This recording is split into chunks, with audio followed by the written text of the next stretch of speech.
السلام علیکم ورحمۃ اللہ وبرکاتہ۔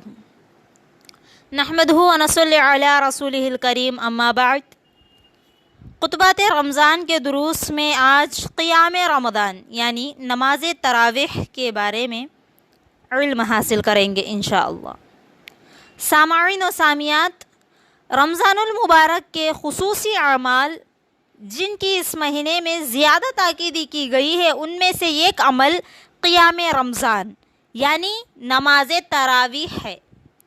حضرت ابو ہریرہ رضی اللہ عنہ بیان کرتے ہیں کہ اللہ کے رسول صلی اللہ علیہ وسلم قیام رمضان کی ترغیب تو دلاتے تھے، تاہم انہیں سختی سے اس کا حکم نہیں دیتے تھے، اور آپ صلی اللہ علیہ وسلم ارشاد فرماتے، من قام رمضان ایمانا واحتسابا غفر له ما تقدم من ذنبه۔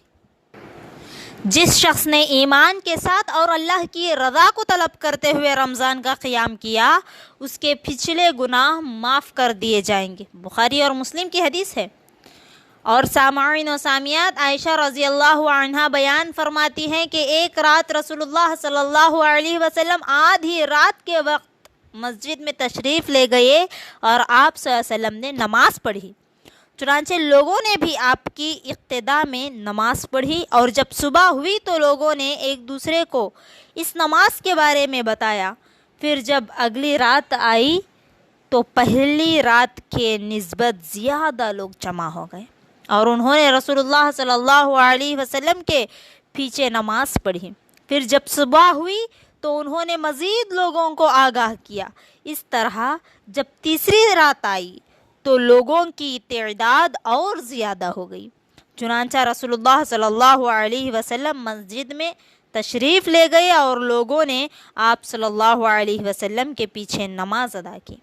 پھر جب چوتھی رات آئی تو لوگ اتنے زیادہ تھے کہ مسجد چھوٹی پڑ گئی، لیکن نبی کریم صلی اللہ علیہ وسلم اس رات مسجد میں تشریف نہ لے گئے، یہاں تک کہ فجر کی اذان ہو گئی۔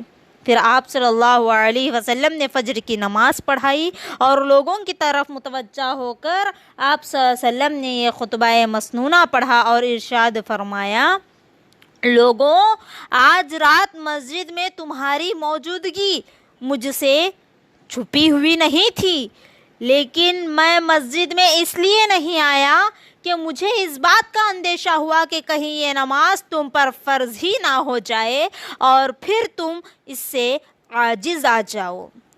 بخاری اور مسلم کی حدیث ہے۔ اور جہاں تک نماز تراویح کی تعداد کا تعلق ہے سامعین و سامعات، تو اس کے متعلق بھی چند احادیث سن لیجئے غور سے۔ صحیح بخاری میں مروی ہے کہ ابو سلمہ بن عبد الرحمن نے حضرت عائشہ رضی اللہ عنہا سے پوچھا، رمضان میں رسول اللہ صلی اللہ علیہ وسلم کی نماز کیسی تھی؟ تو انہوں نے جواب دیا، ما كان رسول اللہ صلی اللہ علیہ وسلم یزید فی رمضان ولا فی غیرہ علی 11 رکعۃ۔ رسول اللہ صلی اللہ علیہ وسلم ماہ رمضان اور دیگر مہینوں میں 11 رکعت سے زیادہ نہیں پڑھتے تھے۔ بخاری اور مسلم کی حدیث ہے۔ اور دوسری حدیث بھی سن لیجئے، ابن خزیمہ صحیح ابن حبان بیان کرتے ہیں، اپنی کتاب میں لکھتے ہیں، حضرت جابر رضی اللہ عنہ بیان کرتے ہیں، رسول اللہ صلی اللہ علیہ وسلم نے ہمیں رمضان میں 8 رکعت اور نماز وتر پڑھائی۔ پھر اگلی رات آئی تو ہم جمع ہو گئے اور ہمیں امید تھی کہ آپ صلی اللہ علیہ وسلم گھر سے باہر نکلیں گے، لیکن ہم صبح تک انتظار کرتے رہ گئے۔ پھر ہم نے رسول اللہ صلی اللہ علیہ وسلم سے اس سلسلے میں بات کی تو آپ صلی اللہ علیہ وسلم نے فرمایا، انی خشیت او کرہت ان یکتب علیکم الوتر، مجھے خطرہ تھا کہ کہیں تم پر وتر فرض نہ کر دیں۔ اور سامعین و سامعات،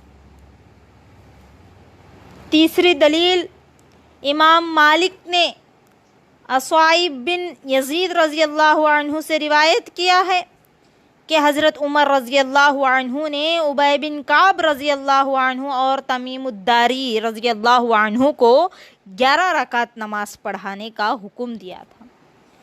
تو سامعین و سامعات، ان احادیث سے معلوم ہوا کہ رمضان اور دیگر مہینوں میں رسول اللہ صلی اللہ علیہ وسلم کی رات کی نماز 11 رکعت تھی، اس سے زیادہ نہیں تھی۔